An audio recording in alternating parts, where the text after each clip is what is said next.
What up, what up, what up, what up, what up? What's good? Boy Dove. It's your boy Tone DeShields II. Go ahead, baby. Man, I spoke right over you, didn't I? Oh, you good? You good? Damn. See, I got a little excited, bro. That's cool. We starting fresh. That's cool. But like you said, man, Dove from the Big Steppas podcast. It's your boy Tone DeShields II from Let's Be Honest and Chalk It Up. Let's get it. And you already know, man, at Frsco, 1/3 of the Rated Personal podcast. You already know how that go, man. Shout out my girls. We in this joint now. Shout out. Man, shout out to the Rated Personal podcast, man. I remember when y'all had me out. That was, man, y'all had me too comfortable. Facts. Facts. That's how they get you. That's how they we rated personal, man. That was saying you already know how the vibes is with us. But you know what I'm saying? We starting off something new, something fresh. Definitely. With the guys. For sure. Like, I feel like a lot of people respectively fuck with our platforms. For sure. You know what I'm saying? Like the Big Steppas, Facts. Dub and Jada Bull, Rated Personal was 1/3 of the Rated Personal podcast. For Sco, sure. you know what I'm saying? And Me, Let's Be Honest, Chalk It Up, just touching every market. You know what I'm saying? As much as we can. So what we calling this? The Let's Be Personal Big Steppas. Yeah, man. yeah, that's the vibes. Okay. Yeah, Let's Be Personal Big Steppas. It's a super pod. You know how that go, man. We just, like Tone was saying, we all got our respective platforms. And it's kind of crazy that it took this long for us to, like, do something collaborative. Right. Because, like, we all seen each other start off, like, for real. Yeah, that's true. So it's like, Tone was, like, the first one to start, like, his podcast. And then, like, we came through with our stuff, and then Big Steppas came through. So it's just naturally, like, we all flowed together. So, But that came with growing pains. I ain't gonna hold you. Like, for sure, like first starting off, Hell yeah. man, the vision was a little blurry. You know what I mean? Because I did college radio. For sure. When I was in school.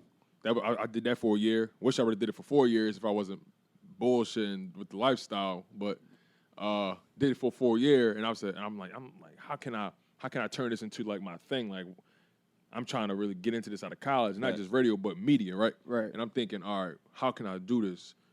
And I'm understanding the landscape, and I'm like, all right, it's super competitive in this field. This is just what people trying to get into if they're in the media. You know, they want to be seen, they want to be heard, they want to have their hands on, you know, what's going on TV or whatever platform they're listening to, right? And I'm thinking, all right, how can I get in, or at least stay busy until somebody ready to buy in? So I said, all right, first things first, I got to invest in my situation, right?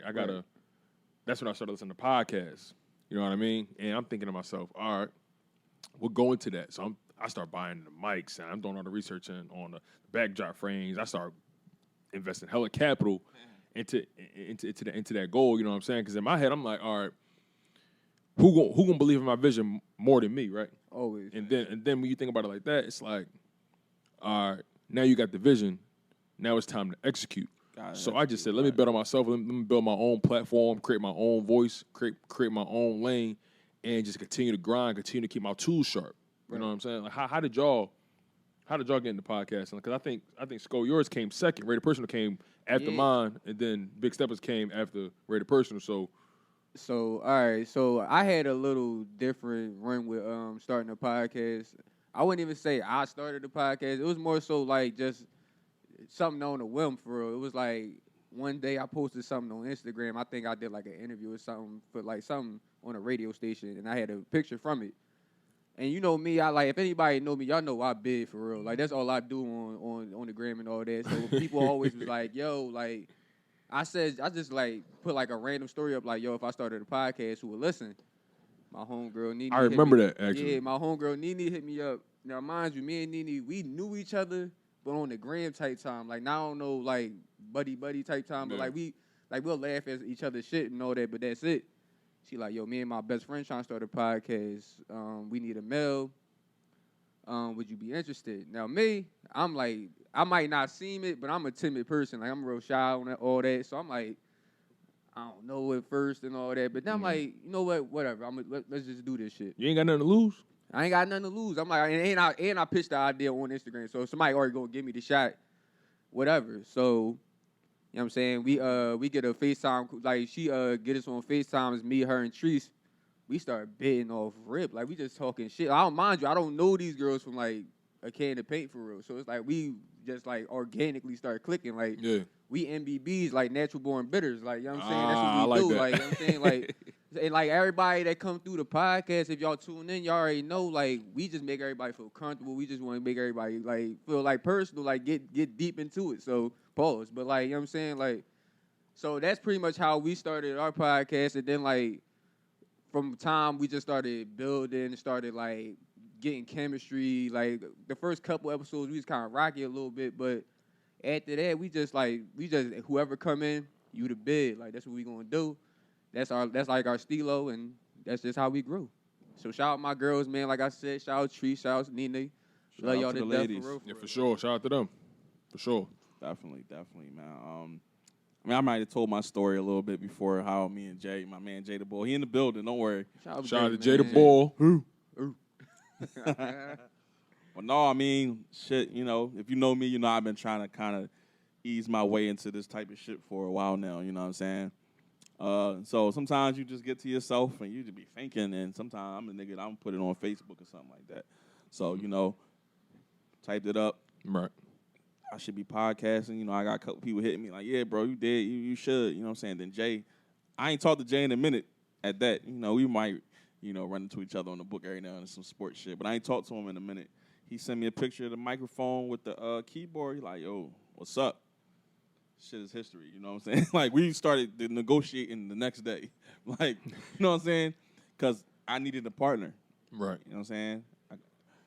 And it shit just happened so fast, you know what I'm saying? We done went through so many different plans of what we was going to do.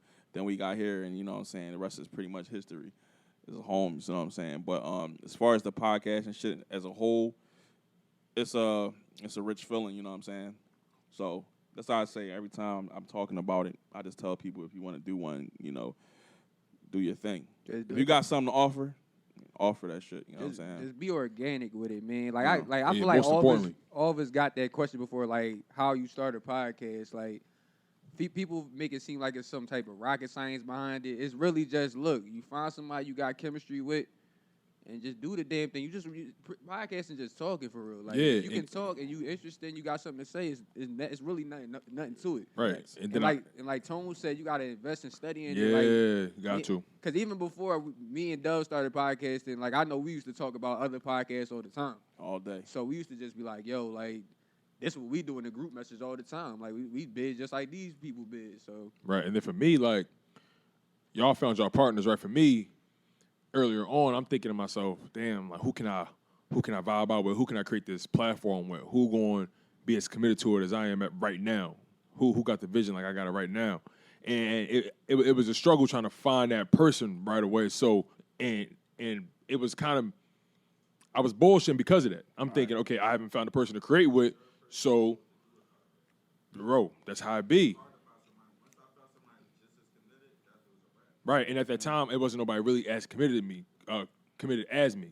Excuse me. So I'm like, all right, I can't wait on nobody else. So I said, all right, let me start podcasting in the room. I started coming up with my topics and then just venting. You know what I'm saying? Like talking about my own personal growth, my own experiences, how I see the world. Like I look at current events, talk about them, and then I bring them down to the human level. Like, all right, what would we do? Forget the names involved. What would we do? What would I do if I was in that situation? You know what I'm saying? And it's like y'all said, the rest is history. It's just a matter of committing yourself to it because, like they said, starting a podcast is really not hard. Mm-hmm. It's continuing doing the podcast. Consistency is the key. That's the hardest part because I found myself taking those semi-weeks off, and then it took me a little bit to really find my niche, really. And then once I really got locked into the sports thing, it allowed me to, rekindle my passion for Let's Be Honest, and things just been history from there. Like so the content game is really interesting. Like it's so much to really go off of. What y'all think? So much, bro. Like, you know what I'm saying? I got so much shit to talk about. It don't make no sense, bro. And I can write a book at this point. The funny thing about Tone, though, and I like if Tone even remember, like Tone was probably the first person to put me on a podcast. That's the funny thing. Like word? That yeah. I was the first. Oh yeah. I'm honored, bro. We was at Tone. It was me and my man Baldy. We was in Tone. Shout out to Baldy's Burgers. Yeah, we was in his living room. He hit me up one day like, "Yo, bro, I like what you be saying on the gram. Like, mind you, I just told you I just be on the bitch bed. And like, so like he's like, yeah, I like what you be talking about. You and Kenny be talking. just come up on the podcast. And like I told Tone the last time I seen him, like it's funny that he was looking for a partner because his voice is so strong. You know what I'm saying? So like he always got like I feel like he commands a presence that don't even need a partner. So it's kind of like it's crazy hearing that like coming from him because I feel like he always like just could stand out on his own and shit. So like I just want to give you your flowers with that. Like you know what I'm saying? I appreciate that, bro. For real, for real. I think I feel that way because I know me, right? And sometimes I can go off the rails. So sometimes I'll be needing somebody to just direct traffic for me. You know what I'm saying? Because like I start going down rabbit holes. Like I be on my Joe Rogan shit, just going down a rabbit hole. Like we'll start talking about Mars. The next thing you know, we talking about squirrels chasing. Like is it like Get like like that. I go down rabbit holes sometimes. I go off on tangent. My wife would tell me, she would listen. All right, we started here.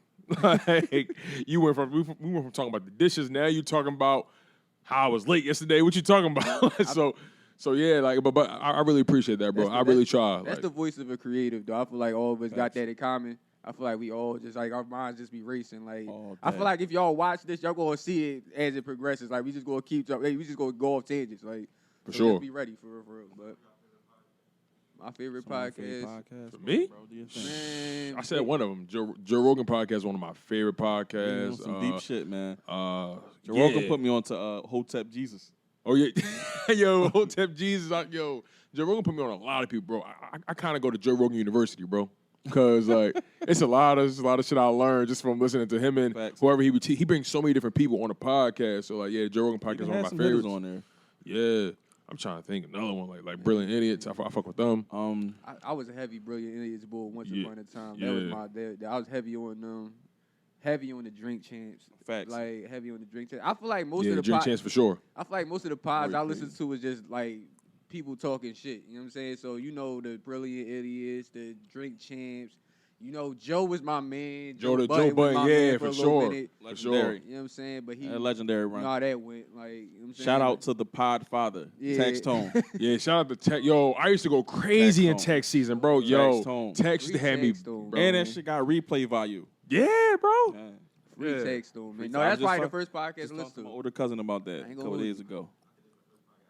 Exactly. It was. He the pod father. I think his was the first one I heard of too. Like he was the first one I started listening to in that podcast game. And the way he was just able to tell a story. He was dolo, bro. Yeah, the storytelling element is impeccable. I feel like if you got a story, it's easy. Like, Yeah, free text. Free text, man. I was listening to his podcast on SoundCloud. Now I think about it. Like, yeah, it's before. Like, I'm about to say we even have a podcast. Oh yeah, shout out to $millions worth of game too. Shout out to them. Oh, for sure. I'm tripping. Yeah, shout out to home team for real. Sir. For real. They been Gillian Wallow kicking ass killing all it. year for real. I listen to John and Philly TRPE. Yeah, they real popping right now. Yeah, for sure. For, shout out to the Bodega Boys. Fuck with them too. This is Mero. Shout out to them. Yeah. They still on some podcasts we don't like. Shit. Damn, I just don't listen to them, so it's like it's kind of hard for me to say that. Like, it's because the podcast realm is so vast. Like, I feel like it's a podcast out there for everybody. I listen to Monday with ET and them. Yeah. Shout out to ET, the hip hop preacher. That's my man, Eric Thomas. Boy, powerful. Like I just love content.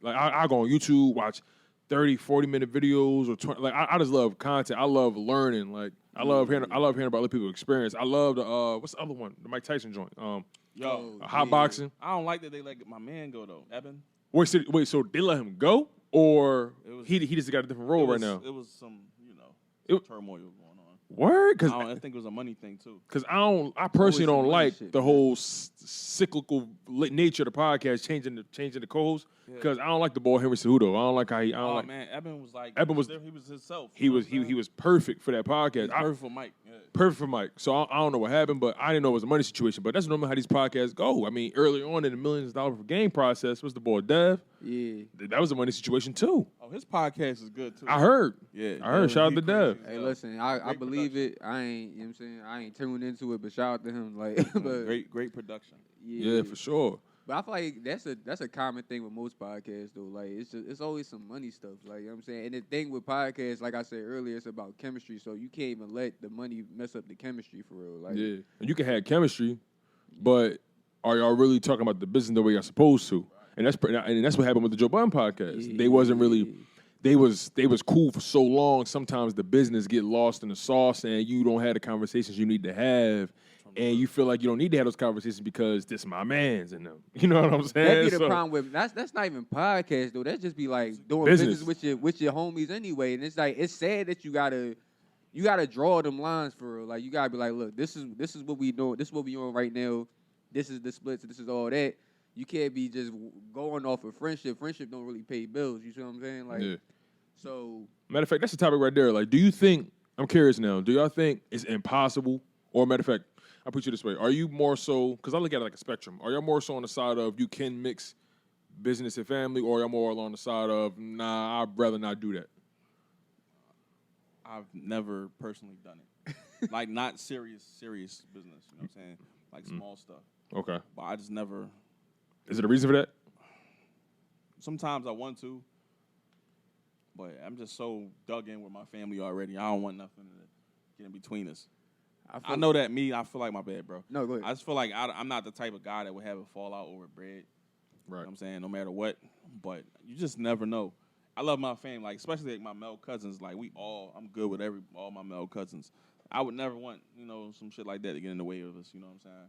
So I'd rather, unless it's something that we just know, like, yo, we got to do this shit. Like, my one little cousin want me to be his manager.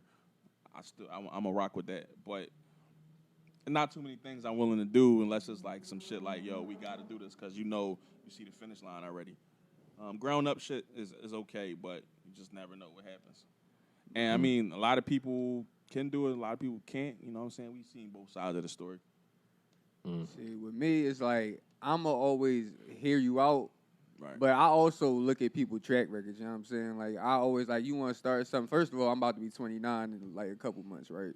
So, most of the people I'm cool with, because I ain't really got, like, I'm not real too tight with my family, but, like, my close friends is, like, my family. So, it's like, I didn't grow up with y'all. I already know what type of time you on. I already know who going bullshit, who not going bullshit. So, when you come to me with an idea, of course I'm going to listen to you. I'm your man. I'm going to always listen to your idea. But I'm always having in the back of my mind, like, come on, bro. Like, this like your 18th idea in the last 2 months. Like, you know what I'm saying? Like, what happened with the first two Jones? Like, or what happened with this idea or endeavor you had? Like, why you didn't follow through with that? So, my answer to that is I'm going to always look at the pattern first, and then whatever happens, happens. I never personally fell out with nobody over no money. Right. But I can't say it won't happen. You know what I'm saying? Like, you don't know how people is going to react to stuff. So yeah, because most of the time, or shit, some of the time, it won't even be you.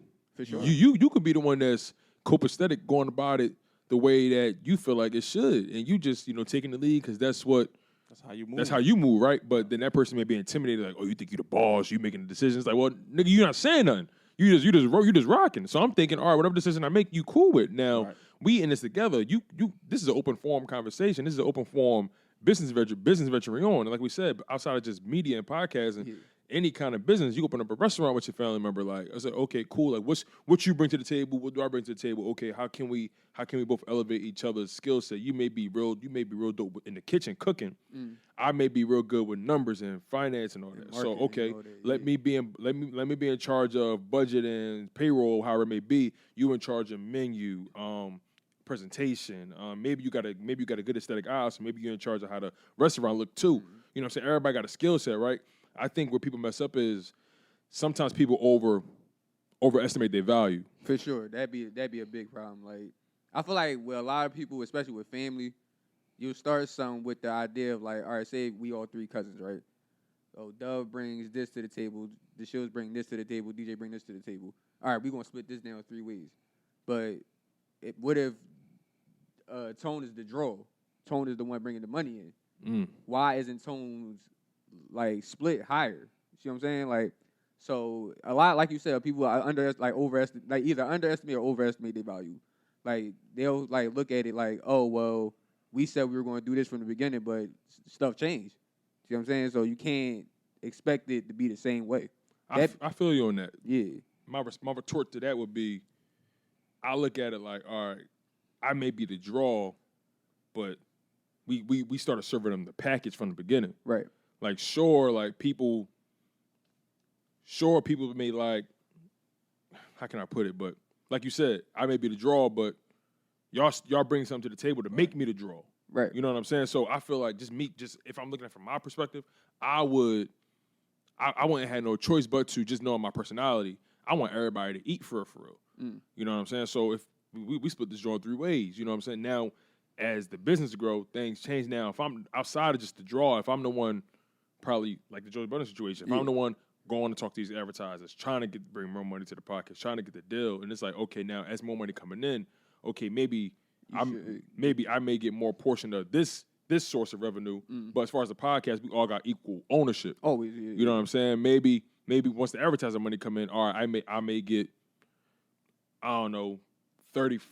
I may get 40, and then y'all split the rest. Split the rest. You know what I'm saying? Or like just, I think it's one of those situations where know how y'all want to approach things from the beginning, and know how much work you putting in too. Yeah. Because some people like they be so comfortable and like you said, like say you are the draw, but you're also going to get the advertisers. You're also going to like attract the audiences. You're doing the marketing, while your man is just showing up and doing the podcast, just talking. You know what I'm saying? Right. Or your man is like, you know what I'm saying? He just like bringing the chips to the podcast or something like that. You know what I'm saying? So it's like you gotta look at it like that. Like, yeah, it's an important role, but bro, like I'm hustling. You know what I'm saying? Like I'm the one doing all this. So like I would never fault nobody for feeling like, oh, well, if I'm doing more, I deserve more. Do your thing.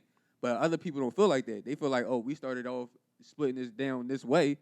I don't care what you doing. We said we was going to do it this way, and that'd be the problem with most people. It take maturity too, man. Like you gotta know, like as me, if it's a situation like that where the person is separating themselves as far as like their brand and they're getting bigger and bigger, as a person or a homie of that person, you gotta understand and recognize. You know what I'm saying? Yeah, I gotta be real with too. yourself. You know what I'm saying? Yeah, be real with yourself. I don't think people be real enough with themselves at all. So it's hard to it don't translate well. You know what I'm saying? Like if I got 100,000 followers, you know what I'm saying? You got 5,000. Of course, you know, we going to tread to my joint because, you know, I'm the name, like you said. But a person with the 5,000 followers, like, no, he ain't this and he ain't that. That's your man. You know what I'm saying? And I mean, I'm not saying it happened to me personally, but I've seen it. I heard it. Too, man. You know you know how many people overplay their position just because they think they deserve more? They fucked the bag up by doing right. That. You know what I'm saying? And the money gonna come. Get to the bag yet. It don't even be, and people be fucking their bag up just with that mindset. Like y'all just be overthinking it. Like a bag is gonna come. It might not be the bag you want. Right. See what I'm saying? But it's gonna come. Like you're going to get a bag eventually. Like, but the person that's getting the bag off Jump Street is putting the work in too. 99% of the time, it's never the other way around. Like, yeah, that's how I feel about it. So you just gotta wait. It's either you wait your turn or go get your turn. That's how I feel about it. Like, yeah, you just gotta talk about shit in the beginning. You like, no, not even. I know we keep going back to it, but you gotta be transparent in the beginning. Okay, we see what we're doing now. It's all fun and games now until the money start coming in. So, okay, y'all gotta have that foresight to say, all right, when this drawing get. Or when it start averaging 100 or 1 million downloads a week or whatever, when it start generating that, okay, how we moving? Yeah, you know what I'm saying? Like don't get intimidated by your partner if they the one that's probably getting the most notoriety from the podcast, or maybe they brand growing. Okay, what are they doing to grow their brand? Like I think it's important. Take notes, man. I think it's like, important. People be too busy trying to hate on their man. Like, yeah, learn. Like y'all, we all like at the end of the day, most people that you start a business with, y'all all started in the same spot. You know what I'm saying? So it's like that person that grew the brand or like expanded, they did something that you can do just as well, probably. So. You, like Tone was saying, you gotta have that uncomfortable conversation in the beginning where it's not so uncomfortable. I say, treat that shit like a relationship with your woman. Oh man, don't tell me that. You start off in the beginning. Y'all be open about shit. You be thorough about it, expressive, assertive.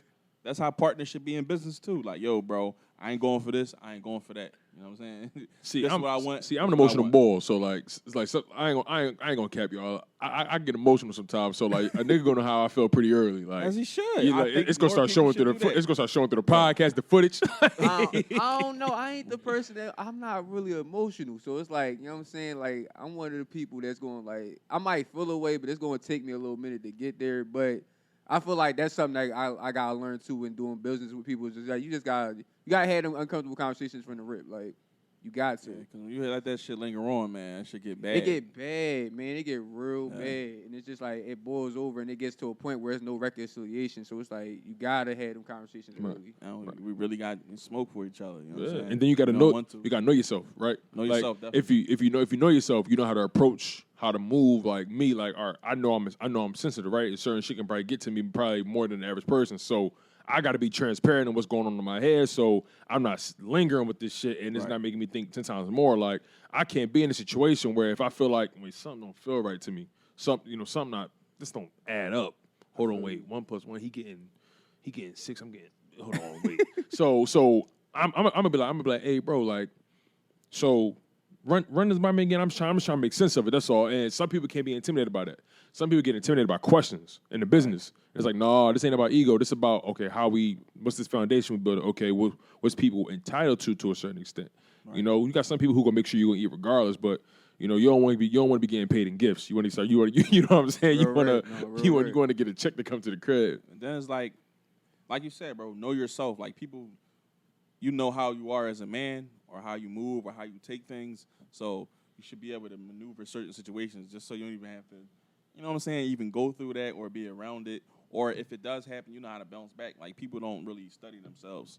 Know yourself. You got all day and every day to study your own self, and you don't know yourself. Know yourself and know the people you doing something with, man. Definitely. Like I said earlier, man, study people's patterns. You see how people grind. You see how people, like, if this man was bullshitting in his homework in 10th grade, bro, he probably going bullshit with the whatever endeavor you got going on now. Like, it's like, bro, you've been bullshitting for 10 years now, you know what I'm saying? So you can't even hold him accountable for the bullshit that you know was going to happen. So, like, just as important it is to know yourself, you got to know the people you doing shit with. Yeah, all that's the true. time. That's true. And, like, knowing yourself, not just in business, like Dove said, relationships. Like, even in my marriage, right? I got to make it a point. It's important for me to know myself, and it's important for me to know her as well. Continue to be open to learning. Like you know, just the whole idea of marriage to me is so interesting because you can apply the logic to so many different aspects. You know, just being patient, understanding what make that person tick. What do you bring to the table as far as maybe emotionally, mentally, spiritually, physically, economically? Definitely. You know what I'm saying? Like speaking just in general, like marriage and during this time is just. Yeah, we here opening a whole new can of worms, man. We in our next topic now, definitely is, bro. It's crazy. Relationships dating now is, I ain't gonna lie, I'm happy I'm off the market, my G. I'm so happy that I'm not even available. You can't find me no more. Bro, I'm happy for you, man. It's just scary. Bro. Niggas stressed out. Niggas be like, yo, Tone, you been there? I'm like, I've been married, bro. I'm stressed out, bro. This shit be bro, spooky, don't what you stressed out about? It's just like the situations I be running into be baloney, bro. Like this, I don't be understanding. Like people don't know what they want, and I'm so serious about if I want to deal with you. Okay. And I think that I'm doing the right thing, and you just kind of like brushing me off in your own way, but not telling me. Like I'd rather you just say like, yo, I don't fuck with you. You know what I'm saying? I'm perfectly fine with that. Look. We friends, we gonna do this or that. I'm cool. Like, I ain't no stalker ass nigga. Like, I'm gonna leave you the fuck alone the first day. You know what I'm saying? Transparency. What's up? What's up, Dre? First of all, I'm with you. I'm so happy I'm off the market. But two, the reason why I feel like it's harder for the ones that are not married is because everybody wants to be options. Interesting. Somebody who was sure about what they wanted to do. I think a lot of people are not sure what they want to do, so they're scared to really go into commitment. Yeah. Anybody be like, there's always that after they can find somebody. Not saying that particularly, but I'm saying I feel like. Wait, hold on, Jay, hold on. For those that don't hear on the audio, my man Jay in the background, he's telling us that the biggest problem basically right now in our generation is that people want to keep their options open. Am I correct? So it's like you feel like more people, like it's so much uncertainty nowadays. Like people just feel like everybody's out to get the next person. So it's like I got to get the one up on you. You want to know why though? There's a lot of people out here that's entering situationships and they not stating intentions early. Never. Like how many are We gonna keep it real. Think about your past He about to get us in trouble. escapades, your past traumas, how you want to call it, right? How often have you truly entered that situation within the first week? You got her number, y'all interacting within that first week. Can you really say honestly to yourself, I made my intentions clear? As a younger person, no. And we all young, so we all still young, relatively young. Well, but In my younger 20s, no. okay. Today, yes, I'm very intentional. I'm not gonna lie, bro. Like I'm very intentional. I don't know if it's scary or something. Even in high school? No, Never. high school. I was like 27.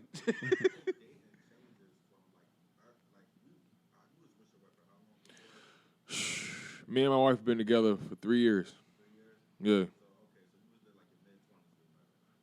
As a matter of fact, we started dating at 23. Yeah. That's young in the game. Yeah. Okay. So we was able to find somebody around that time, and I think that's different than how they have to find somebody now at this age. Yeah. Because, like you said, he wasn't doing that back then. Right. But now that he's about to be in his 30s, he's like, I got time to I got 2 years, y'all. 2 years. difference. Like maybe people are still trying to date like they in their early 20s, I think so. I feel trying to realize that hey, I'm 30 now. People just simply don't be on the same page, though. Yeah. To his point, though, does that beg the question, do people undervalue monogamy? Yes, I I have in the past. don't know. Why is that, though? Sko, why do you think that is? I don't really think people undervalue monogamy. I feel like people just don't trust each other. See what I'm saying? Like, I feel like especially nowadays, it's like people get into a split, like a tit for tat, and then it's like more of a battle of, all right, who's gonna get their lick back first, if that makes sense. You know what I'm saying? No, Like, you right. Terrible. It's like, dog, like, all right, you know what I'm saying? Your homegirl probably, like, say, like, your girl probably caught you texting somebody. It was some harmless shit, you know what I'm saying? Now, instead of just talking about it, she trying to, you know what I'm saying, trying to get her lick back on you and all that. And it's just like, it's a nasty game out here, you know what I'm saying? Like, Very nasty. that's what Yeah, I'm It saying. don't work. Nobody Right. wins. Right. Or you might have a ball. Shorty might probably just trying to find out what's going on, and ball may be too defensive. Yeah. And then so it's all about that transparency, that communication. Like it's an interesting game we play. You know, trying to find our partner in crime, trying to find our life partner. You know what I'm saying? I feel like we gotta just have like a like Tone and Jay, y'all was blessed with like having like an early like start with that because y'all had growing pains with y'all partners. I feel like Don't take it for granted. Yes, sir. yeah, you gotta have yes, them growing sir. pains. Like when you start like late, I wouldn't say late, but like like I said, I'm gonna be 29 in December. So it's like when you start at my age, you gotta either be as a man, me personally, I feel like I have to have my shit together first. Right. You know what I'm saying? That's why I ain't really into looking for somebody right now and stuff because it's just like I gotta have me right. So people get into situations where they not even all the way there in their head, not even just financially, just they not all the way there in their head. Mental You gotta is be more comfortable important. with yourself. Like you gotta understand, like, yo, I ain't the person I want to be yet. So how am I going to find somebody that I want if I don't even know who I want to be yet? You know what I'm saying? That's So it's crazy like, that you say that. yeah, like you gotta have that. You gotta have that mindset. Like, look, I gotta be 100 for myself, so I can Right. be 200 for that next person. Mm. You know what I'm Because- saying? 'cause- That's just how you gotta look at it. That's how I feel about that. You know, like me, like I was late to like the relationship shit. Like I had a couple girls in high school, you know what I'm saying, whatever. But Right. as far as being serious and you know what I'm saying, committing, that was like they know, like that was some new shit for me, bro. So when it first came about, you know, niggas was just looking at me like, this nigga. Yeah, you know what I'm and saying? you was cuffed. Y'all was like Yeah. matching this shit. Like And yo, Twinsies. X that out. But no, I'm just saying, like, for me, I got to that point where I thought, you know what I'm saying, I was good. Like, I thought I was solid for, you know what I'm saying? I thought I was going to be on your type time. right. And then I learned a lot about myself, but I learned, like, when you get in a relationship, you know what I'm saying, I would feel like I just did so much to appease a person. But the shit wasn't for me, it was for them. So when I'm doing this shit, it's like, what the fuck, like, you know what I'm saying? What about me? You felt like you was giving it more TLC, that tender loving care more than the other person was. I compromise more. So That's it. yeah. Yeah. Yeah, I was just about to say, it's mainly men. Like, how often do we really, because the whole notion is what? Happy wife, happy life, right? Exactly. But it's really should be happy spouse, happy house. So Like, Bro, it should be like that. You know, it's crazy because, like, say if you get into a situation with your shorty, that shit will fuck you up to the point where you can't even focus on what else you got going on because you trying to make sure that situation is good. food don't taste the same. I'm sure we all, I'm sure we all been through that situation. You know what I'm saying? Like, damn, you know what I'm saying? You chasing the you know, the love thing at the point because you want everything to be right at home. But that shit is like dangerous, man. That shit is dangerous. Like for y'all to be married, man, I commend y'all. Because I aspire to do that, you know what I'm saying? I just haven't, you know, gotten to that point. I aspire to that, and I respect it. So you'll never hear me say nothing fly about nobody that's married, you know what I'm saying? I'm gonna keep it a buck with y'all. If I ain't married by like 32, 35, I'm pimping. Real rap. Like, Respectfully. real rap. I'm pimping. I'm definitely gonna be the rich uncle and all that. He said the rich uncle. I'm gonna keep my options open until then. But I'm just telling y'all right now. Like, A different shorty at every family reunion. It's tough. Like, even I was, you know, down for a couple years and shit, and I got out, and I'm single again. The dating has changed. Like, the shit I'm dealing with today, I wasn't dealing with in 2018. Like, damn, like, shit, it don't even be, like, bro, it be weird shit that I just don't be understanding. I just be lost. I be lost out here. Can y'all honestly say, and it's funny, like, I hate talking from this position because I hate feeling like, or I don't want to ever feel like I got it all figured out, right? But Yeah, I mean, But it is what but it do is. you ever feel like you? My bad, y'all. That's the ring camera. I make sure wifey safe. Do y'all ever feel like y'all are truly attracting the caliber woman that you want? no, that was my whole thing though. Like that's why I was saying earlier. Like I feel like I was at a point, like, because like I want to say I was in a relationship probably like my whole 20s until like probably like 26, right? Mm. And it's like, yo, like, it was cool because, like, the time was there. My bad. But, like, that wasn't really what I wanted. You know what I'm saying? Like, it was like, dog, like, I didn't know exactly what I wanted because I grew up with this person. And sometimes you grow apart with people. You know what I'm saying? It's like, you can't just let time dictate who you are, who you with. So, like, you got to know, like, all right, this is where I want to be in life, so let me get myself there. And I'm going to attract that caliber of person for where I'm at or where I want to be at that point in life. So if I got myself right, then you know what I'm saying, you gonna find that person. So when I get myself like I feel like I'm like 90, I got a 92 right now. So when I get to 100, somebody gonna come. That's how I feel, like manifested. Pause. But I mean, I feel him on that. You know what I'm saying? You definitely got to manifest it, bro. Like as a man, I think sometimes you know we do shit that we ain't ready for, and then you looking back at it like, damn, like I you know what I'm saying? I shouldn't be doing this. I ain't where I want to be. And it get tough because if you get to that point where you feeling somebody too much, it's kind of hard to draw back now. You know what I'm saying? It's like, damn, like I can't leave her over here. I'm feeling her, but I got to do this for me. And then it become like a tug of war with yourself. You know what I'm saying? Right. And yeah, I'm sure a lot of young guys is going through this shit, bro. Because it's tough. One other thing though, like I said, like I was in a relationship like damn near my whole 20s. Don't feel like a failed relationship is a waste of time. No. Yeah. Like, 'cause that's like A lot of women do that. a lot of people. I feel like not even women. Like I feel like, because especially nowadays, there be a lot of bitter men out here, bro. Yeah, it Like, is. You know what? You right. You right. Y'all know how Shout out Kevin Samuels. He said, "Shout out Kevin Samuels." Dog, like it be a lot of bitter people just in general. It's like, dog, like you gotta take that time and just look at it like I grew from it. You know what I'm saying? Right. Like, I know what I don't want. I know how I should approach something now, or how I should treat somebody now. You know what I'm saying? Like I would never look back at any relationship I had and be like, yo, that was a waste of time. Me and all my exes, all my exes I'm cool with. Like we all cool to this day. We all can still rap and all that. Like, That's tough. it's not a bad thing. Like you just like don't work out. We grow apart from people. So you just gotta look at it like, all right, that's a failed relationship. But the next time I get into a relationship, dog, it's like I'm bored. Like I already know what I'm about to do. Like I already know how I'm rocking. You right. You said something real key. You said a lot of men be out here bitter too, and you right because you know what they word is.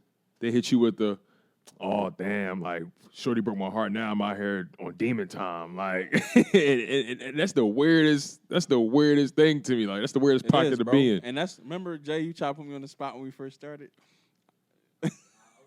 Remember, he's like, what you want, Demons of episode 1?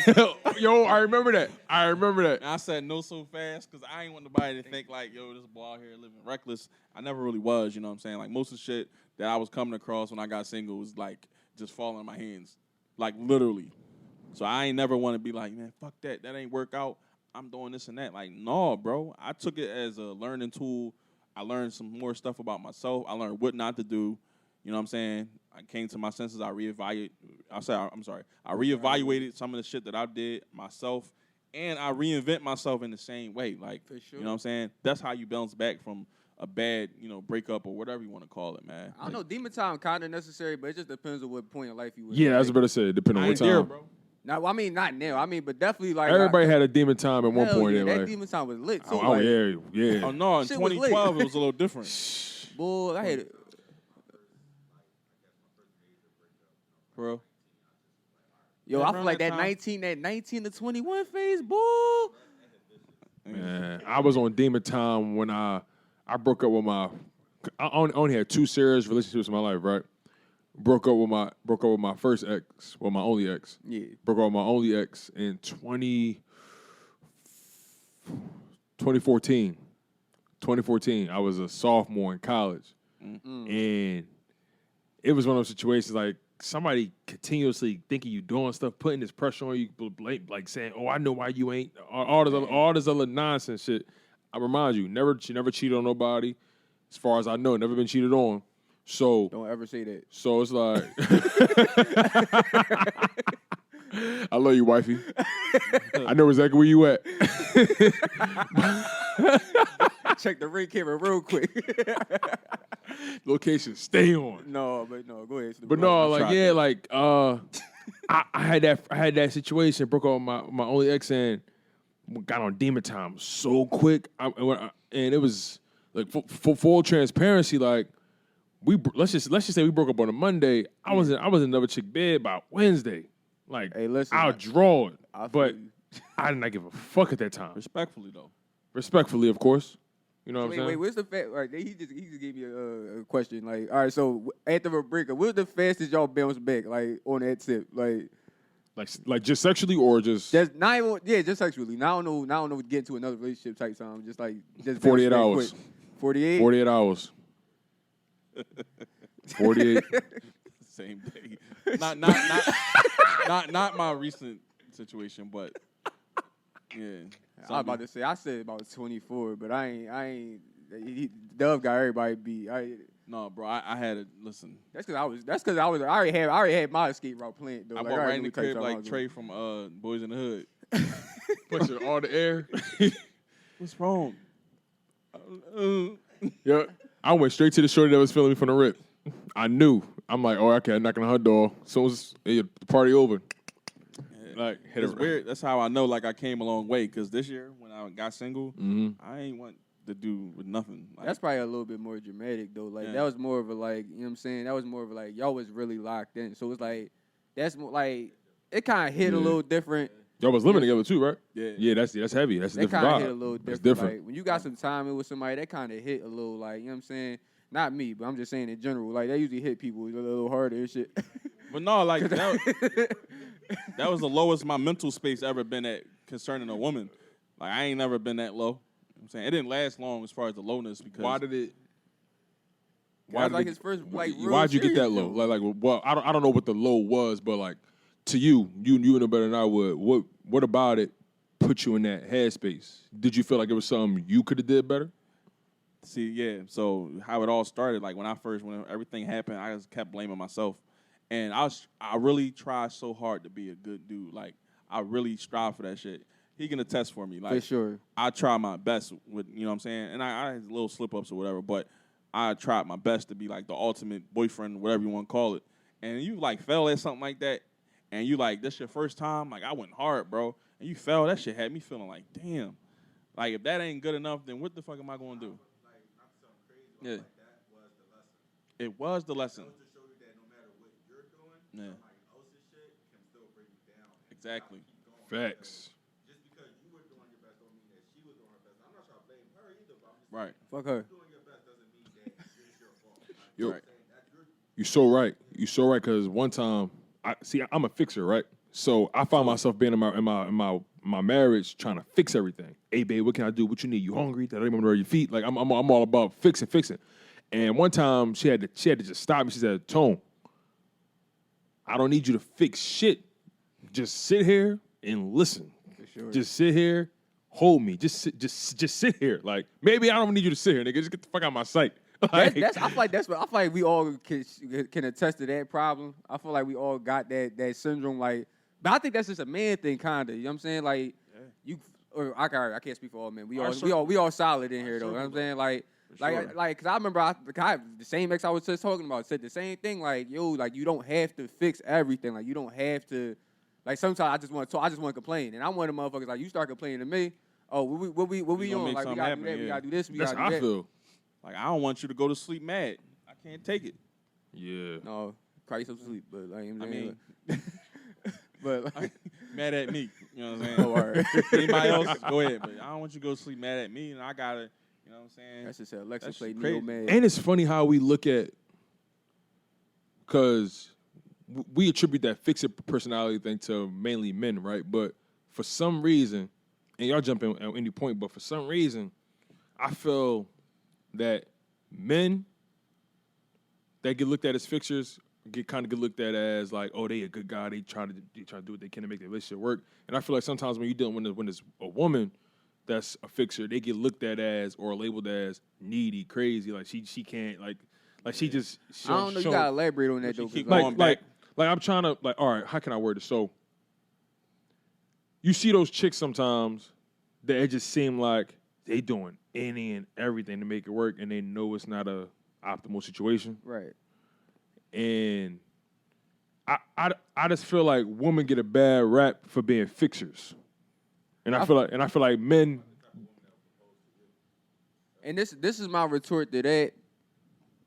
It's kind of hard to see that.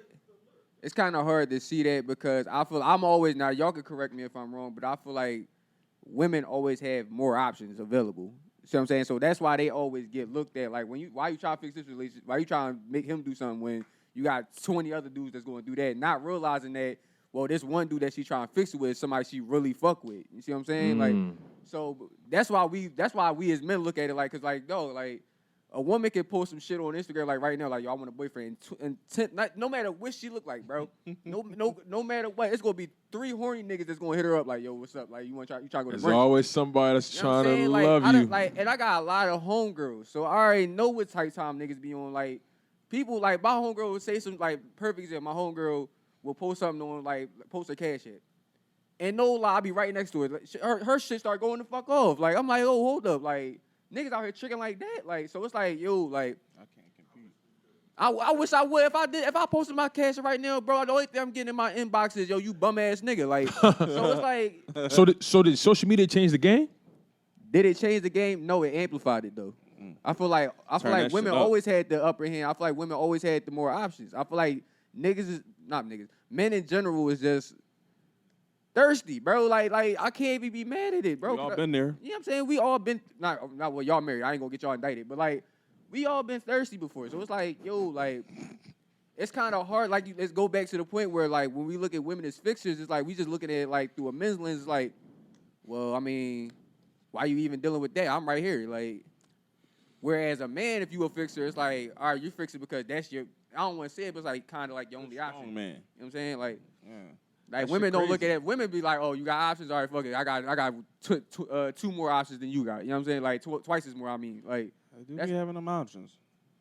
Yeah, Yeah. don't be They got thinking the like options out that's where a lot of y'all men be messing up at, man. Y'all gotta realize y'all girl got a lot more options than y'all think they do, bro. Like, always keep that in mind when you try and do your dirt. Like, just always remember that. To your point, I went for a run on Sunday with my pop. Word. And Shout out to cardio. and I'm sitting where was I at? I was right before you get to Shellham on 5th Street, right where that reservoir at. I think the water department right there. And I'm just sitting on the side, you know, just drinking some water, resting, you know what I'm saying? Got finished running 3 miles. I said let me chill for a little bit. And I see this boy walking up the street, and it looked like he was waving to somebody, like saying, like, all right, I'm out. I see this chick run up on him, like, just saying, why are you walking away from me? Like, why you not trying to have a conversation? Why you not trying to talk? Why you not trying to do this? Like, and my man was like, because you want to get violent all the time. You want to do like they was having a spat, having a like just bickering like in public, like, and she was playing that I want to fix it right now vibe, and he was just like, no, now is not the time. So it's like when you think about that when it comes to social media, it seemed like everybody's business end up in the public eye. It seemed like nothing is sacred no more. I feel like with that, like, all right, me personally, I can only speak for myself. Like, once my stuff start hitting the net, like, once they start doing all that, it's a wreck. Because, like, now you don't got, I personally feel like now you don't got respect for me. Yeah. Now the respect going. You know what I'm saying? Like, now you don't feel like we can fix this, privately. Because it's in our household at the end of the day. So we don't even need to be doing all this at the end of the day. Like, at the end of the day, we got a problem with each other. We can fix it. We gonna be cool tomorrow. We still sleeping together at the end of the night. You know what I'm saying?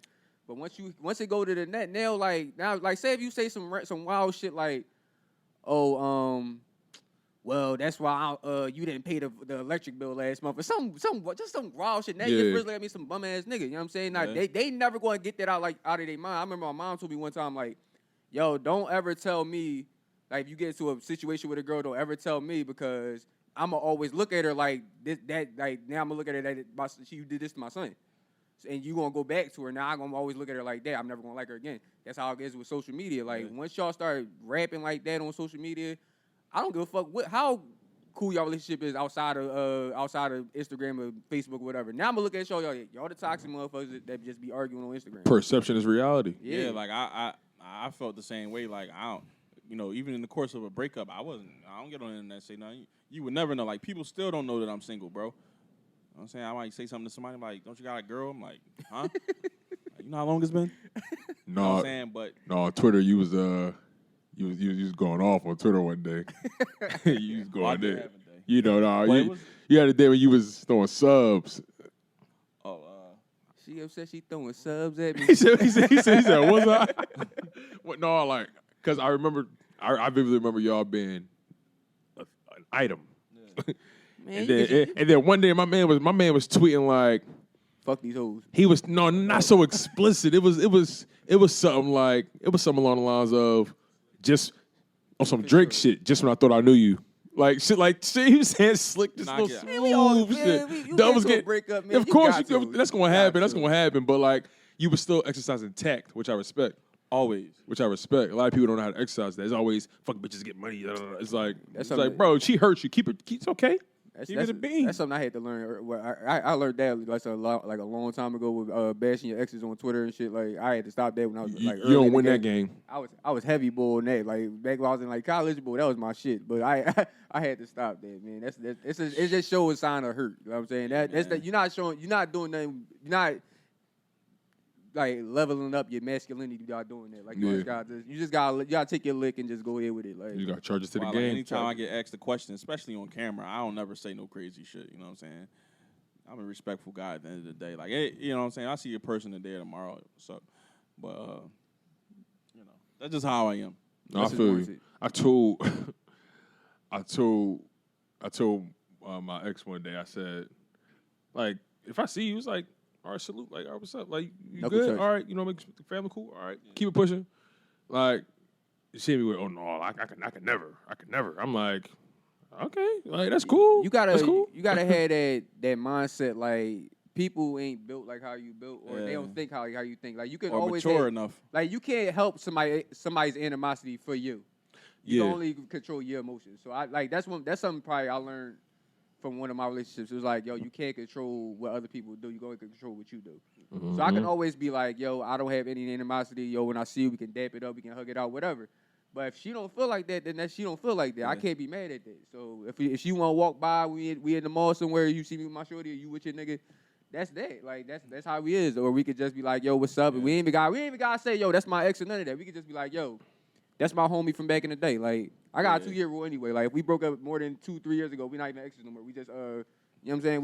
We just old associates. You know what I'm saying? That's how it goes. Like, I can't even see myself running into that situation. It just will be awkward. You know what I'm saying? It's still, the wound's still too new. You know what I'm saying? Like, me, personally, I'm not even, I would never, like, say no crazy shit Yeah. or do no crazy shit unless I had to. No, niggas be weird though. I'd be a lot of niggas that do a lot of weird Oh, shit. So I definitely. can like it shows a sign of maturity even just walking by. You see what I'm Bro, saying? just the shit that like, he know about because we talk all the time. Right. Just like little shit, and I just be lost. You know what I'm saying? Right. But still I rise. You know what I'm saying? For sure. Keep it pushing. You know what I'm saying? For sure, man. You know what I'm saying? Because it's For more to sure, life, you know what I'm man. saying? You know, I just feel like we all go through certain shit to make us stronger. Yeah, and for sure. I felt stronger all year. Like, Sometimes you. My boy been on fire all year, man. Bro, that's what's up though. Real rap, that's what's man. up, My boy- man. Shout out to Man, if y'all shout out to the recovery. Y'all know if y'all knew the type of run me and my boy had this summer, man, like real rap, man, like real rap, man. We was parking lot pimping last week, man. Real rap, bro. Like we was out here wilding for like the last 3 weekends straight. I ain't even gonna hold you, but I need that's a part of growth though. Like Yeah. that's that like bro, like my man Kyle was there when he's like going through his shit. So it's like, yo, like I get it. Like Yeah. so it's like cause we all been there. We all had them little breakups and shit like that. So basically what you're saying is Dove was on the market to be side nigga. He was ready. Hey, listen, I'm gonna show you these videos, man. My man was out here. Dove bro. was Like- ready. Dove was out here ready and willing. I wouldn't even say side nigga, but he was definitely out here like, look, man, I'm Dove. Like, Yeah, and I think it was just so crazy, just everything, because it never been me. Like, I always been the nigga that was there for my homies when they go through their situations. So it was finally me. That's the worst. That's like the weirdest something position. really happened to me with a woman, and it was like, damn. and it was late in the I game felt too. that. Like, And like I said, like I started when I was 26. You know what I'm saying? 25, I think, one or the other. But that's yeah. like that little like that first like real heartbreak be early for most niggas. It'd be like 18, 19 for real. And So I it'd be had situations where it didn't work out. I was feeling some type of way, but not. You know what I'm saying? like, it's different. It's definitely different. Why I feel like most relationships, not most, but relationships for relationships that do end, what do y'all think maybe the main reason is? Communication. Growth. Communication? That's one of the top for me. I think communication. Most of the times when I had a fallout with a woman, it was like communication and shit like that. And I wasn't the best then, but I'm so much better now. That's why, like I said, like last time I had a situation, I was big on that shit, and I thought that would, be like a plus. But I don't know. I feel like it's just growth, man. Like I feel like at the end of the day, because I can always sit here and be like, yo, we didn't communicate this or we didn't communicate that. But I always feel like with most of my relationships, especially my last one, it's just like, yo, like we started here, but we grew here. Like that's where it was. That's how we can go through the semantics and all that all we want, but Are you good, bro?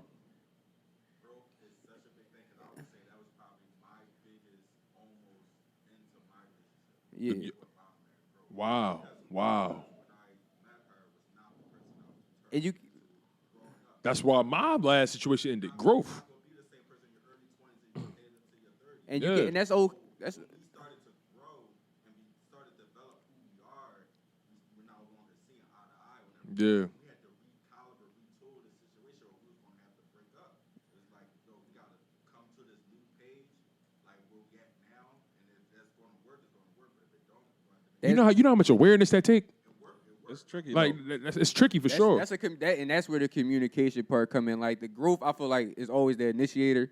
Like you always like the problems always arise when like either y'all both growing at a different pace or one person's growing and one person's not. Like one person's mindset is still the same when y'all was 19, whereas the other person is growing as the years go by. So like this person is holding animosity for people from when y'all was 19 and you just looking at it like, bro, like anyway, that's the excuse for long term. yeah. Right.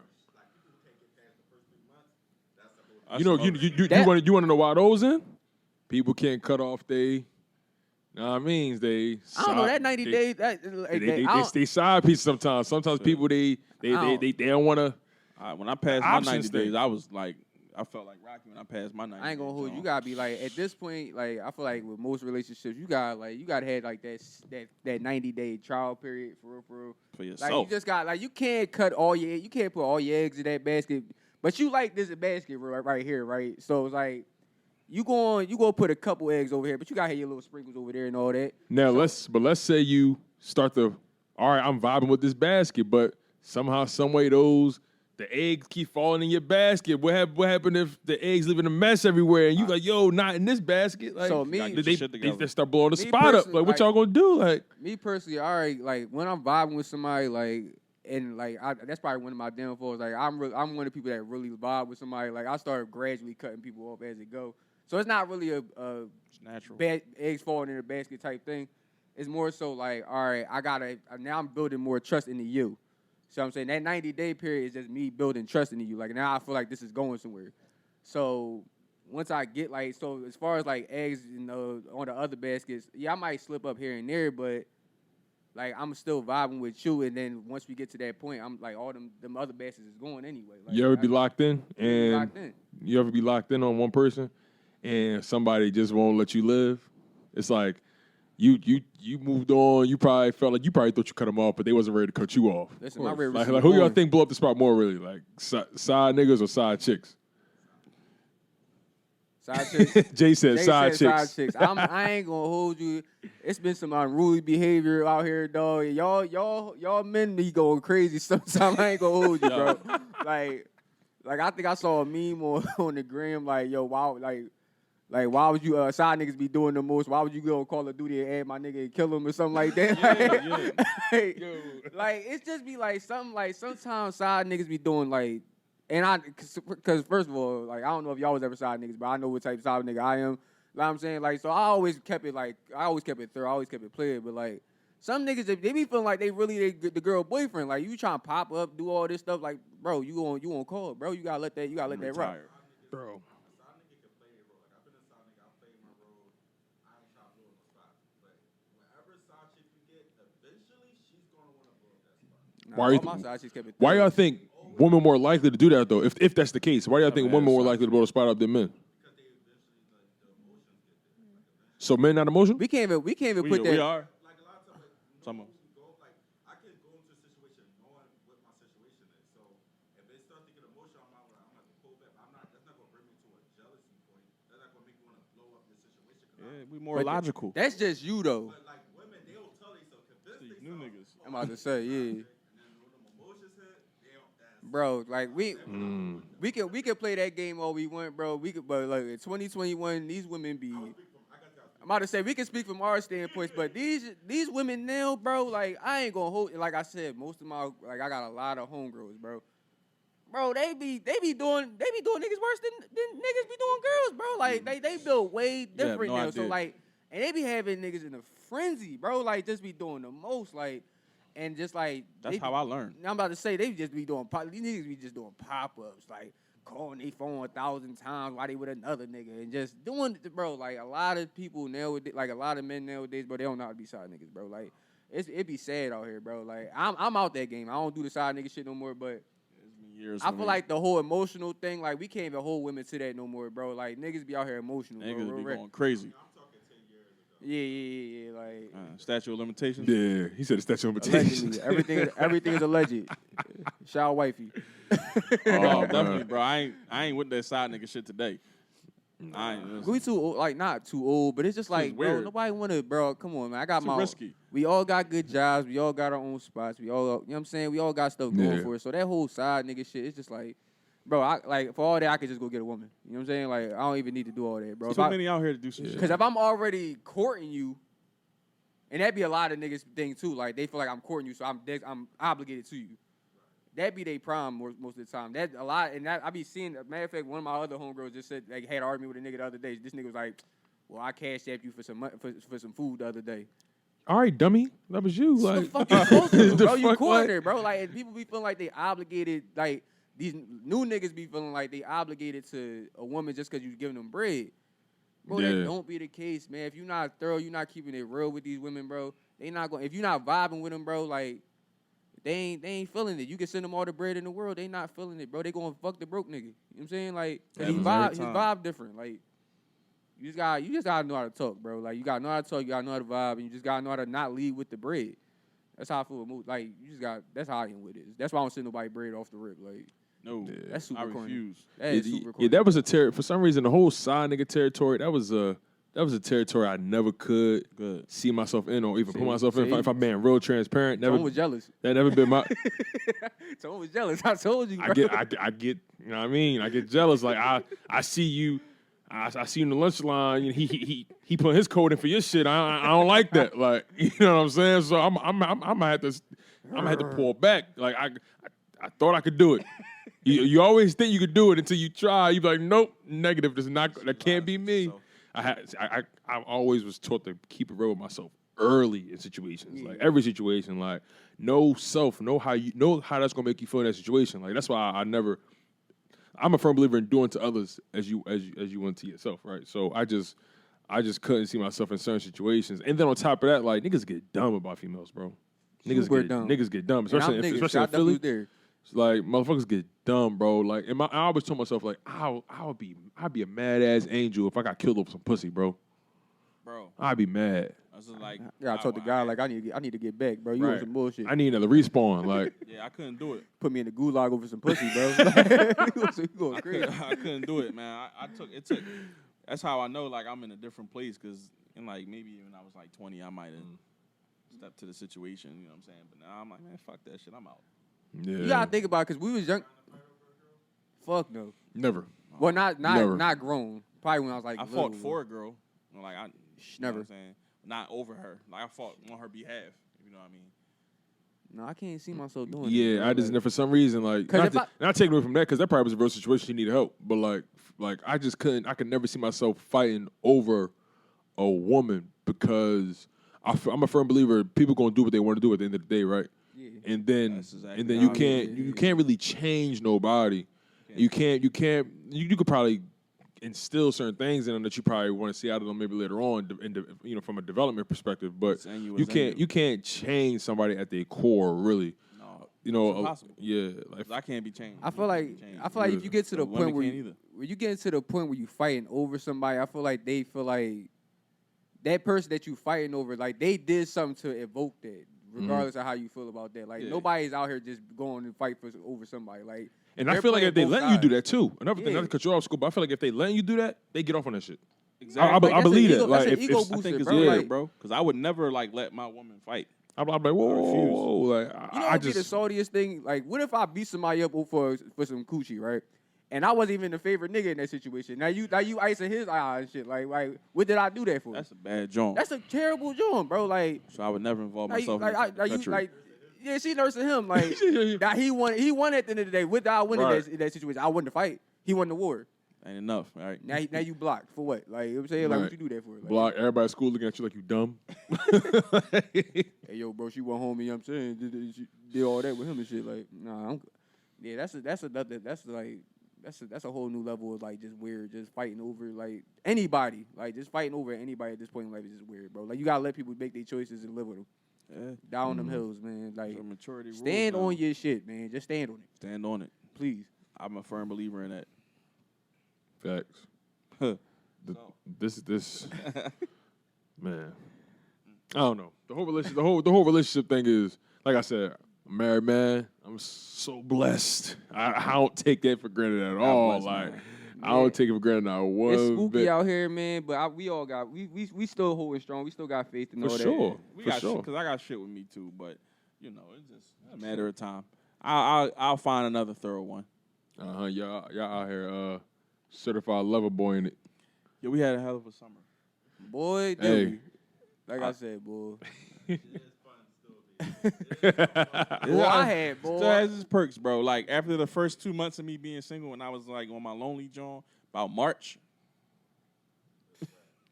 it was up, but then, boy, that July, August hit, boy. And it's crazy because you would never, like, I don't broadcast nothing. I'm a low key dude when it comes to stuff like that. So, like, I'll let a person think like, oh, he ain't got no, you know what I'm saying? I had somebody say something to me like that before, like. And I'm looking at him like, you just think that I just talk to you every day?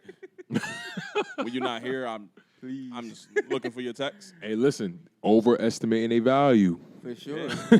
Yo, men and women do it too. Like everybody do. I wouldn't even take myself down that path because it's you know what I'm saying. Like I said, like he said earlier, they always gonna win. Yeah, always. Yeah, that's a fact. But man, well, let's get into some more, you know what I'm saying, more current topics and all that, man. How y'all feel about the last couple verses that happened? You know what I'm saying? What we had, the last one was Fat Joe versus Ja Rule. Rule, baby. I'll keep it all the way a buck. Oh man. I ain't watched that, John. I didn't either. I didn't even know his name on it. I'll be honest, like that was one I wasn't really looking forward to. I felt like that matchup was a little. That was more of like I feel like that was like an easy out. That was just a money grab. It was a you bad feel me? matchup. That was a terrible matchup. I didn't. Couldn't even name five not Ja Rule. I couldn't even name like, and I feel bad because I'm like a real not a hip hop head, but like I listen to a lot of rap, so it's like, dog, I couldn't really name 5 Fat Joe hits. So it's like, dog, like why? No, bro, I really only can name Make It Rain. Was it Lean Back? Mm-hmm. Mr. John all the way up. All the way up. I forgot that. Round. Like. There was him Dude, the and joint with Jay Holiday on. I was cracking. yo Jay Holiday that ball chill. like, bro, like, come on, man. We can make jokes about. We already knew what matchup we wanted with Rule, bro. Like, we already know what we wanted. But We're not getting it, bro. So you never gonna get it, bro. You're never You're never getting gonna it, get the bro. 50 Like, rule. Never gonna get them in the same room. Never. that's never. like more of a Rule matchup, and I still like that's a lot closer than what people might anticipated it going. 50's gonna win it, but I'm just saying that's only going off the longevity tip. You know what I'm saying? Like 50 just had more hits for a longer run. Think so?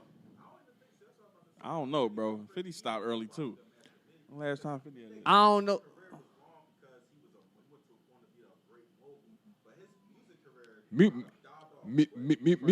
Musically, I know, but those first 3 Rule- albums, that's after that. But he had so much on the first 3 albums. That's what it is. That like, first album, I think, just straight hits. yeah, like Every song. And then the Like- second album, what was that?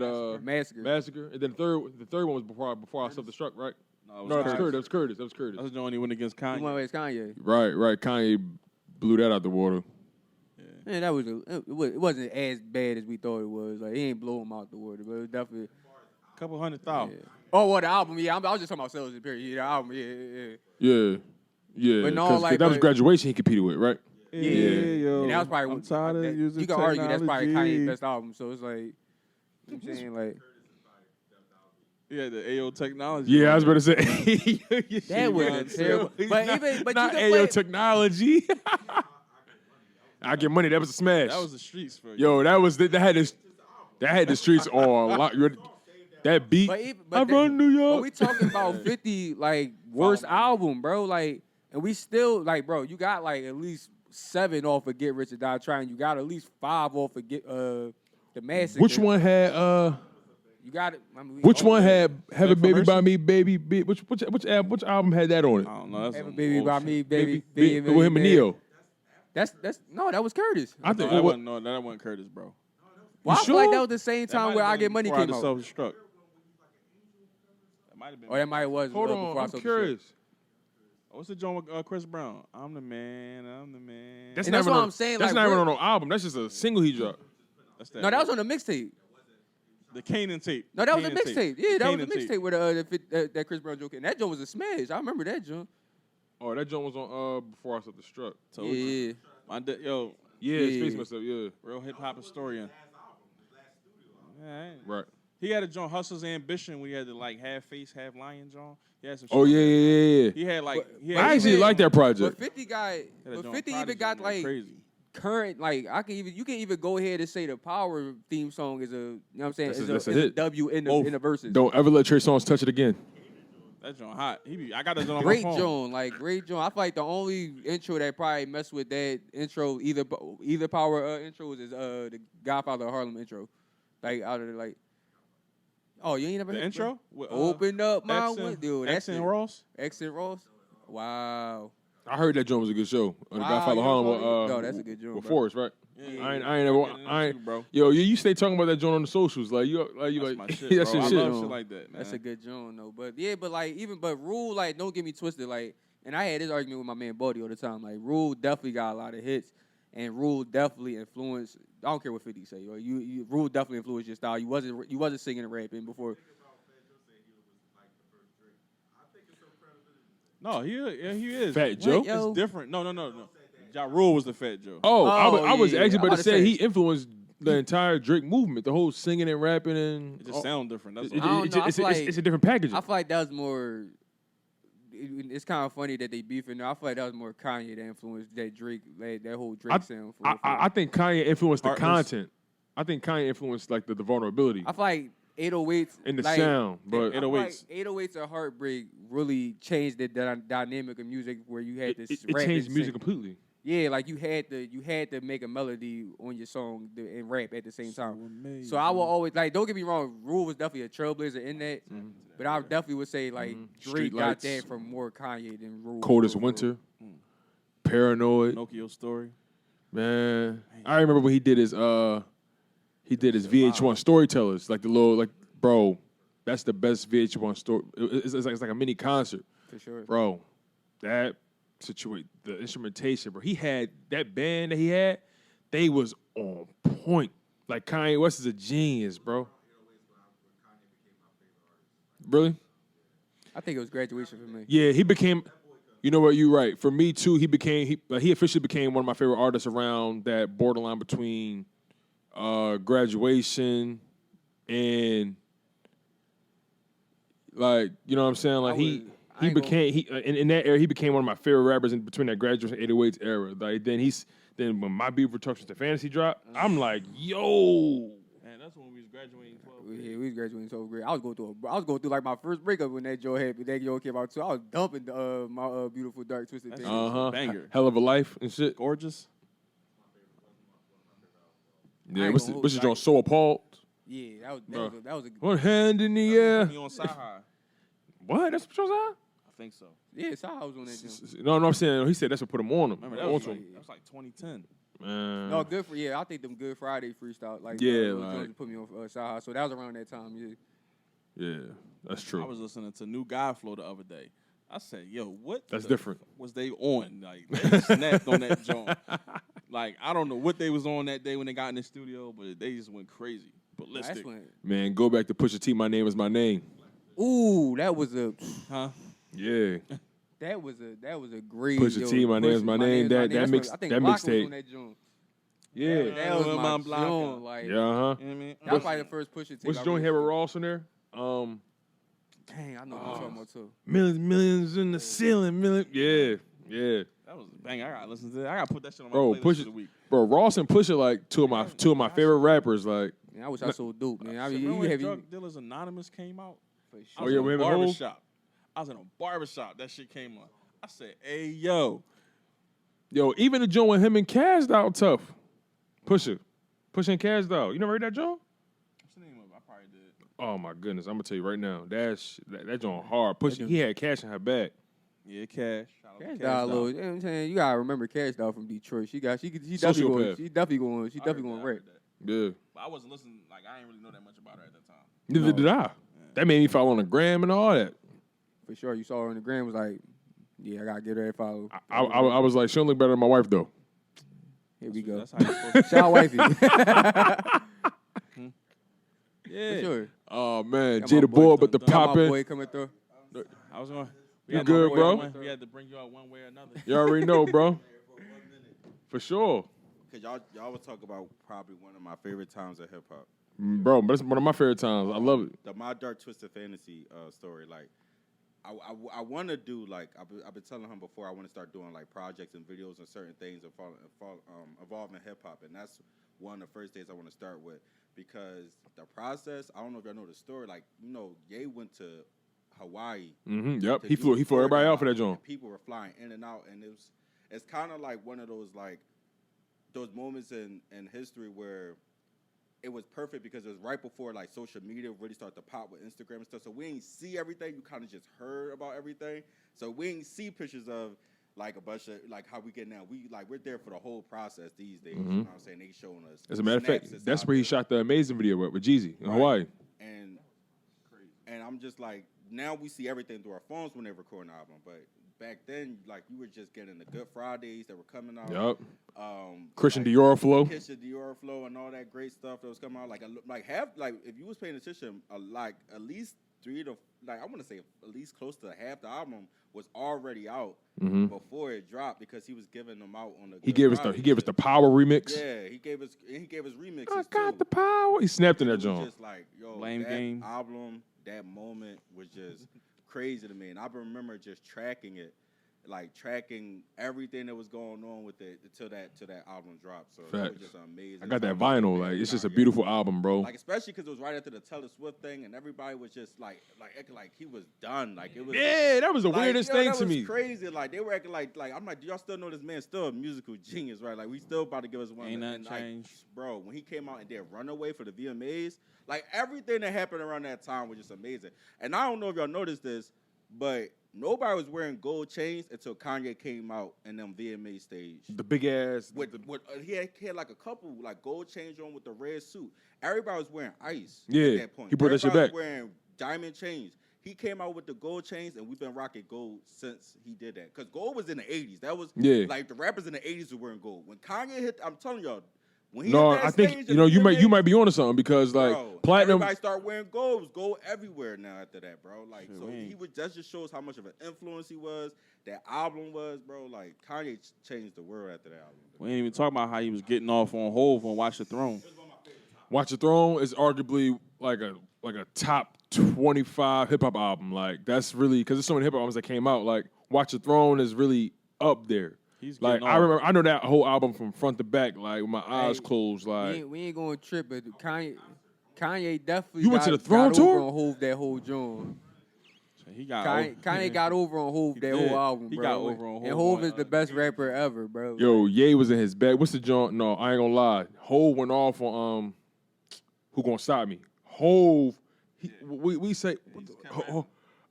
He said no limit on the black car. He said he told you I was gonna go ham. In my backyard. Yo, no lies in my verses. Please pardon the curses. Hey, shit gotta come out some way. Fuck it. When you're growing up, worthless. Yo, come on, bro. Hove is in his bag. Hove is in his bag, but for the majority of that album, no. But because you gotta think about it, we don't never look at Ye like the rapper. As the rapper. You know what I'm saying? But he got off. Ye is a musical genius. Yeah, that was No, that was Who Gonna Stop Me. But I was just that's Who Gonna Stop Me. Got off on that. When was the jungle? Ye got off. Got off. Murder the Excellence got off like. Yo, he was, bro, like, Ye was going, bro. Even on the commercial jokes, I feel like Ye got off on Ham over Hove, like, for real. Like, he got off on... the only reason Hove verse really carried weight is because he came at Wayne on that joint. Yeah. And then, but Ye really was, like, snapping. But he got off on Otis. Shit, he got off on everything, damn. But Hove got off on Otis, too, bro. Like, no, I think Otis was the time. Oh, yeah, Otis was the time. And that's the whole music video, all that. That was the whole era that started. Like we can always talk shit about Ye all we want, but Ye is definitely like an influential, like probably the most influential. Smoking Cubanos with Castro, like, Habanos, Via Mexico, Cubano, Dominicano. So many plugs that I know. Come on, bro. Come on, man. We can go out there with this shit, man. This music shot, bro. Hip hop crazy. But for the other verses, the Diddy joint. Oh, Diddy versus oh yeah, what's this probably not gonna happen, but that ain't happening. I don't like how Diddy Depp versus Bad Boy coming at him like that, man.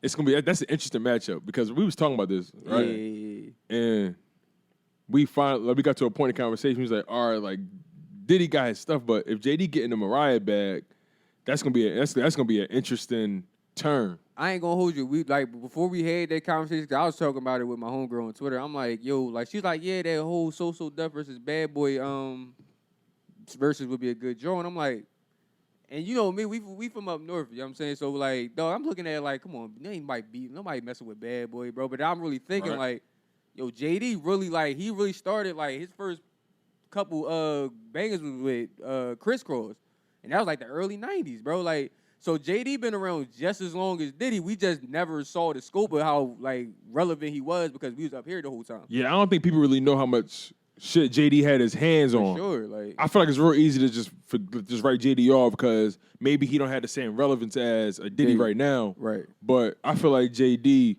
really had his hands on a lot of stuff. Now I really don't know who will win that joint in a 20 for 20 because it's really about sequencing. It's about presentation. It's about how you know how the song starts sometimes. Like for example, the Locks Dipset joint that should have been way closer, but Dipset fumbled the bag on the execution. all that. Dipset, I feel like they with them because I followed Jim on the gram, right? Jimmy. And he was just like the whole probably 2 weeks leading up to it. Y'all doing all this promotion and all this like y'all joke. Y'all know Dipset. They braggadocious. So it's like Right. y'all doing all that. Y'all wasn't even prepared for the battle. Exactly. Like y'all Jimmy wasn't was talking so much shit, bro. like going ham. And I love Jimmy is my man. Yeah. On his, I really like he one of the few rappers I really follow. feel like they had an upper hand because Kiss already did it before, so he was coming in like a vet. No, No. I think Kiss I is wouldn't gonna even bring say- that energy regardless. I wouldn't even say that because, like he said, I think Kiss is gonna bring that energy regardless. But even beyond that, everybody saw how these verses was like being rolled out. Everybody knew how it went, and you got to think about this too. The locks, because Styles was talking about this in one of his interviews. He was saying like, we really this is practice. We really do this. Yeah, like we this is like always we always rehearsing. Like we always do one take. Like that's why the endurance, the breaths was like we really do this. And you could tell you was able to really tell who the difference between the groups in terms of camaraderie, chemistry, and just who really like. It seemed like Cam and them, they don't be around each other like that. It seemed like they had the link to But get. we see what Cam and them be doing on Right. Instagram, bro. Like we already know, and I feel like Kiss and Styles and all them had the energy that we thought Dipset was gonna have. They always You know what I'm they saying? always Like- stay close knit. And they like we didn't seen Cam and Jim and all them fall out in public before. Like y'all, we already see like how like we already know Juelz was going for a little minute, so he wasn't even around them that long. He only been home for like a year, I think, like a year or two. So, Yeah. like they chemistry, Way like off. they not Dipset, like they not Dipset for what we know them as. Like they not the American flag bandanas, pink minks Dipset no more. Like they, you know what I'm Freaky saying? Zeke was trying. He was trying. Cam was supposed to pull him through though. So New York, bro. Yeah. Original hip hop like that. We ain't seen nothing like that in a while. It's just like a social war. Felt good to see Sheik get his love too. Like people don't give Sheik the respect he deserves. He be barring it up. Yeah, He do. He got his days. I ain't gonna hold you, man. That's probably one of the like just off the standpoint of like nostalgia. That's probably the best verses, regardless of how it went down. Like, Definitely, especially for hip hop. it was probably the most hip hop verses.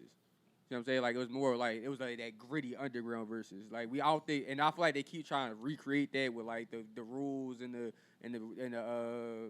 Fat Jules and all that. You're not gonna get that grit because you're not gonna find another verses like that. Like you're not gonna have two gritty groups to do that. And like you gotta remember the Locks was probably they era was probably right before Dipset popped off. It was. So it It was. was like kind of like a tale of two eras for And they had access to a whole different Rolodex of production. Like you think about, they came in with that Bad Boy era too. So yeah. and now granted, Dipset had they was wrong with the Heatmakers, right? As far as from a production standpoint, I believe it was the Heatmaker. No, that was Just that was Blaze. bad. I might say they had Just Blaze and all them. right. So, I mean, More it's so the just Rockets. bottom line is when one team came prepared, one team really did. It's all about It's- chemistry. That's how it goes. And chemistry, yeah, for sure. It ties back. It went full circle with the whole podcast. Now because we started off with saying everything got to work with chemistry. So it got to like that whole versus it only worked out because the Locks was so tight knit they never really fell out. Right. Like And- we didn't see Cam and Jim beef online. We didn't see y'all diss Juelz. This is like, bro, like it's like we can't even believe it. Like you know what I'm saying? Like it's just like we know y'all not as tight as y'all was. So it's like family and business. yeah. It's a cocktail for either success or disaster. That's a perfect example right there. That you can see how that goes right there. Like Mm-hmm. it can either go really well or It can either go down get easy your or bandana snatched off. it can either go down easy or may hit you a little strong in the chest. You know what I'm saying? So, on that note, I'm thinking we closing this out. Yeah, sure. before we just want to say something about the all the celebrities and people in the hood dying from this fentanyl and all that shit. Yeah, man. it's another thing. This shit got to stop, man. I'm tired of seeing it. Like just outside looking in, bro. I'm speechless, man. Yeah. Yeah, R.I.P. to Michael K. Williams. We just lost him. Ezel just died. this Ezel morning. Friday. So it was a crazy situation. He was found dead. So in the like, store. you Like, automatically think like, you know what I'm saying, you don't know what the hell happened. And the store is crazy.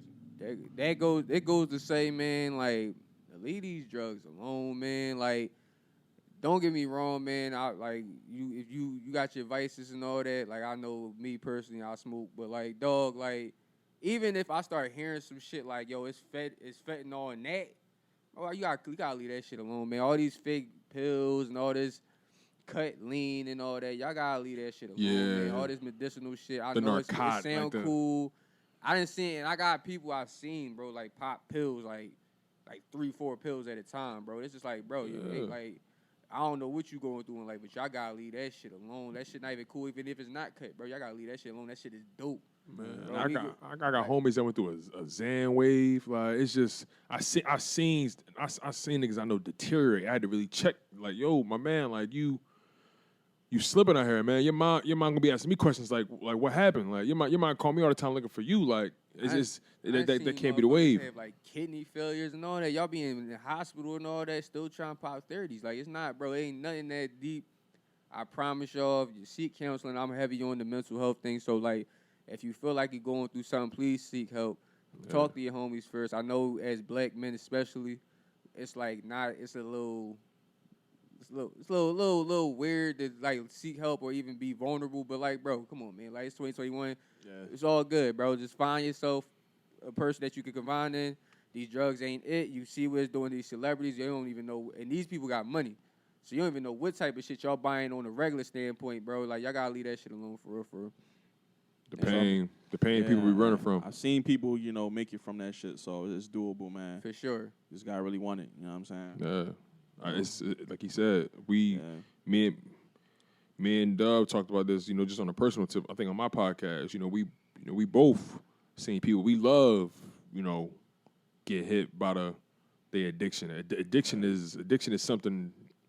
I always give so much credit to people who able to kick addiction, who still fighting that battle every single day, because I seen what it can do to the mind. I seen it firsthand what it can do to people you love, what it can do to family members, and sometimes like the family just write you off, but I think it's very important for you to never write off your family member that got an addiction, that got a disease, because friends, like whoever got a disease. Exactly. Do not write them off. Do not let them fall too far away. Like keep loving them. Keep letting them know you're going to support them. Like don't support their habit, but do what you can to let them know they love, because it's nothing. It's nothing lower than getting to a point where you ain't got no hope.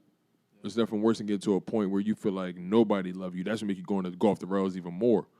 You know what I'm saying? Like I can honestly say, somebody I care about dearly. Like I'm full transparency. Like my father been clean for a long time, but I seen what it did to my mom, seen what it did to the household, seen what it did to me, and it was crazy because he was functioning like a motherfucker. Like he never made me feel like he was on drugs, but people knew. You know what I'm saying? But it was like he was always a dad to me. But I knew it started to hit me when he started to lie to me, and that was the shit that hurt me the most. Like, all right, lie to her, but don't lie to me though. You know what I'm saying? So don't. And my dad flourishing now, going crazy, like just flourishing, and I love it, bro. Tread lightly with people you love, man. Don't like villainize these people that for addictions, man. We never know what people going through.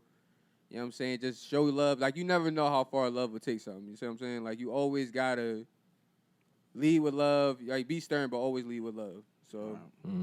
That's facts. All right, Love conquers all. You already know the first episode of our little mini-series. For sure. You know what I'm saying? Yes, sir. PBS, you know what I'm saying? For itself, you know what I'm saying? You know what I'm saying? We ain't getting into no sports this week, but next week we're gonna definitely tap in. We was just following the vibes. Wall, man. We just throwing shit at the wall this week, man. For sure. We going to definitely give y'all some more content. I really appreciate y'all guys, man. I really fucking with this right now, man. Definitely, I really appreciate y'all, man. The vibes is optimal, you know what I'm saying? Like this is I'm glad we really locked in and really did this thing, man. Like I really want to, give a shout out to Sco. And 1/3 of the Rated Personal Podcast. Shout out to the ladies as well. Shout out to the ladies. Shout out to Dove for Shout out to you, know what I'm saying, and shout out to Jada Ball from the Big Steppas Podcast. Shout out to EMAC for allowing us to use the Loft. You know what I'm saying? We in the Loft, man. You already know. Y'all already know how we getting down, man. Just shout out to love, man. Shout out to people that's really holding us down. Shout out to the people that's supporting the content. Sure. Shout out to the people that ain't fucking with the content, because either way you moving it. So For sure, We're gonna man. keep it coming regardless. you already know. Hopefully we get an episode where we get all of our respective pods together. Well, we get all our folks together. I'm gonna try to get the girls up here soon. It's gonna happen. We definitely gonna keep it coming for y'all, man. But y'all Sure. let the people know who we are, man. Go ahead, introduce yourselves again. For sure. As you already know, I'm your boy Tone DeShields II from the Let's Be Honest podcast. Let's be honest with Tone DeShields II, and from Chalk It Up with Tone DeShields II, where no matter if we win or if we lose, we just got charged to the game. I cover the Philadelphia Eagles, cover the Philadelphia 76ers, and on the Let's Be Honest podcast, we talking about motivation, we talking about the culture, we doing interviews, we talking about investing in yourself, we covering mental health, we talking about pretty much any and everything that may come across your mind. The goal is just to get to know each other as human beings and just share our stories, and at the end of the day, somebody can learn from it. Thanks. So, once again, super grateful to these guys for rocking out with me. Tone DeShields II here. It's a vibe, totally. All facts, all facts. It's me, Dove. No more fly with the Dove. We own Dove. Dove _93. I'm one half of the Big Steppas podcast. You know what I'm saying? We doing a little joint venture right now. Trying to, make shit happen, you know what I'm saying? Get y'all some more content, man. I can't stop right now. That's all I'm going to say. Appreciate all my supporters, all of our supporters, collectively, respectively. You know what I'm saying? Shout out to E-Mac, like we said, for holding it down on the camera, the ones and twos. Shout out to my boy, Jay, the bull. And man, you already know, man, it's at Frsco. That's FRSCO. 1/3 of the Rated Personal podcast, man. Shout out to Mob, shout out Nene, shout out Trees. You know what I'm saying? We on a little hiatus right now, but, we coming soon. You know what I'm saying? We got more events coming for y'all. More content coming for y'all soon. I'm with my guys. And you know what I'm saying? It's a vibe. We here. Yes, sir. We out. And we out.